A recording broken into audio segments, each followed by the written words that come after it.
datang di Tangerang Talk. Episode kali ini Tangerang Talk akan berbincang bersama Dinas Pemberdayaan Perempuan, Perlindungan Anak, Pengendalian Penduduk dan Keluarga Berencana atau DP3P2KB terkait peringatan Hari Anak Nasional yang jatuh pada tanggal 23 Juli besok.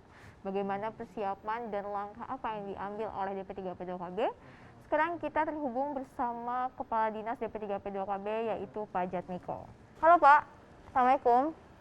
Waalaikumsalam, Mbak Tifa sehat? Alhamdulillah. Pak Kadi sendiri gimana Pak, sehat? Ya, alhamdulillah kita semua mudah-mudahan dalam sehat dan dalam perlindungan Allah Subhanahu wa taala. Amin amin amin ya rabbal alamin.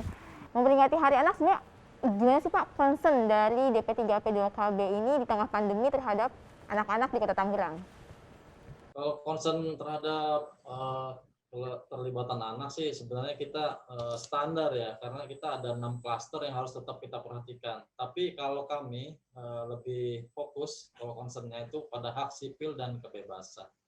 Di klaster itu hak-hak anak harus terpenuhi, apalagi dari pemerintah Kota Tangerang yang mudah-mudahan layanan terhadap hak anak ini tetap terjamin. Misalnya akta kelahiran untuk anak walaupun dalam masa pandemi mereka masih bisa dipenuhi, kemudian informasi tentang pandemi COVID dan seterusnya yang versi anak-anak mudah dimengerti dan itu tetap harus ada. Yang nggak kalah pentingnya partisipasi anak itu sesuai dengan keinginan mereka. Tagline-nya Forum Anak itu dari aspirasi menuju realisasi harus kita akomodir. Begitu Mbak Tifa. Ya, apalagi sekarang pandeminya atau COVID-nya tidak mengenal usia ya Pak ya. Sekarang justru anak-anak juga gampang sekali nih terserang virus ini gitu ya Pak ya. Lalu gimana Pak peran DP3P2KB untuk meningkatkan kualitas pemberdayaannya? Mengingat sekolah juga sekarang kan dari rumah aja kayak gitu ya Pak ya. Kita tapi tetap harus menjaga kualitas anak bangsa. Gimana Pak peran DP3P2KB sendiri? Yang jelas kita pertama harus mendukung program pemerintah. Jadi kita tetap mensosialisasikan, memberikan edukasi kepada anak-anak bahwa kita tetap diam di rumah saja, kecuali yang sangat penting. Makanya tatap muka pembelajaran pun belum diperbolehkan oleh pemerintah, sehingga kita ikuti. Yang kedua, hak-hak anak terutama walaupun pandemi, walaupun di rumah, tapi belajar itu tetap harus jalan gitu ya, harus ada.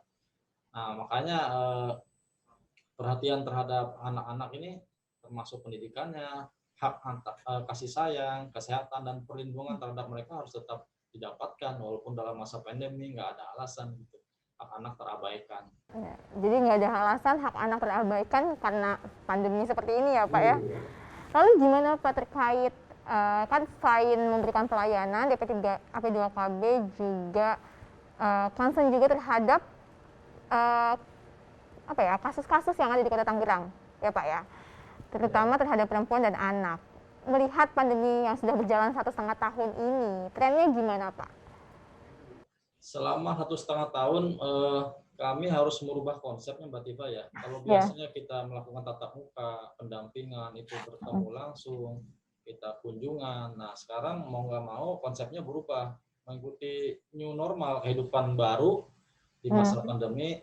Nah, kami melakukan layanan terhadap anak tuh melalui Puspaga itu secara online.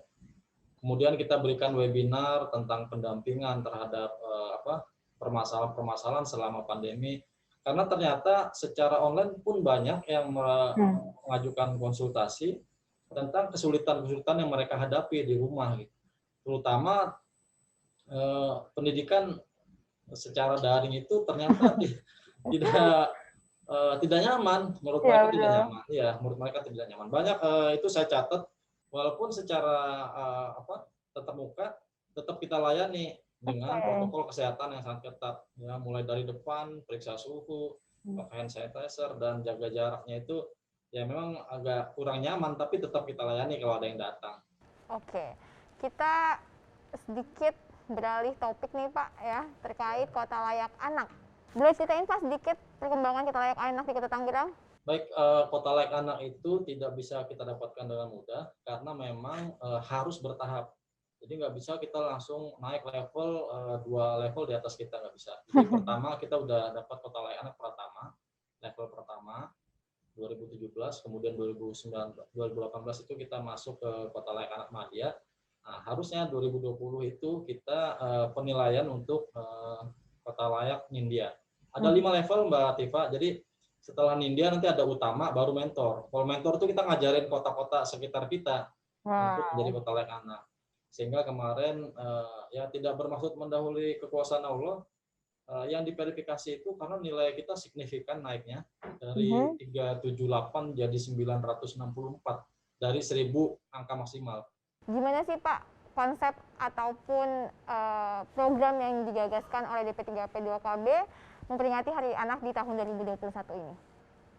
Yang pertama, ya tentu saja dengan kondisi seperti ini anak-anak merasa sedih ya, tidak seperti biasanya. Kan kalau anak-anak itu kita identikan kemeriahan ya Pak ya? Keceriaan, kegembiraan, kemeriahan gitu. Tapi dalam kondisi seperti ini, mau nggak mau kita berikan pengertian bahwa kondisi ini seluruh dunia bahkan mengalaminya, sehingga mereka bisa mengerti kemeriahan itu tidak bisa kita berikan kepada mereka. Tapi hebatnya anak-anak itu tidak kenal menyerah. Mereka mengajukan proposal kepada kami untuk membuat kegiatan selama masa pandemi. Biasanya ada lomba-lomba ya Mbak Tifa ya. Iya betul. Lomba-lomba itu datang kemeriahan, lomba nari, lomba lukis dan segala macam dengan tatap muka, bertemu antar peserta. Sekarang konsepnya ya mau nggak mau harus daring. Iya betul Pak Kadis. Lalu sumbangsi apa sih Pak yang dilakukan oleh DP3P2KB nih dalam rangka penanganan kasus COVID-19 di Kota Tangerang khususnya? Kalau sumbangsi DP3P2KB, yang pertama tahun ini kami merencanakan akan melibatkan anak-anak dalam pembahasan perda tentang kota layak anak. Ini belum pernah dilakukan sebelumnya. Perda ini menjadi syarat satu kota mendapatkan predikat kota layak anak manakala ada perda ini. Dan hebatnya perda ini juga ada inisiasi dan keterlibatan anak dalam pembahasan pasal per pasal loh Mbak Tifa. Nah ini yang nggak pernah dilakukan. Biasanya kita hanya top down dari pemerintah, dari dinas gitu kan. Sekarang mereka saya fasilitasi dan kemarin kita langsung kumpul di depan DPRD, depan pansus pembahasan perda. Mereka luar biasa bisa memberikan kontribusi yang tidak pernah kita sangka itu munculnya dari anak-anak. Oke, terakhir Pak Kadis mungkin boleh pesannya nih buat orang tua ataupun anak-anak di Kota Tangerang dalam rangka memperingati Hari Anak ini. Pesan kami, penuhilah hak anak, perjuangkan hak anak, karena anak itu amanah dari Tuhan. Tidak semua orang diberikan amanah seperti yang Bapak Ibu miliki. Segala kesulitan pasti ada solusi, sehingga tidak ada alasan bagi kita mengabaikan hak anak.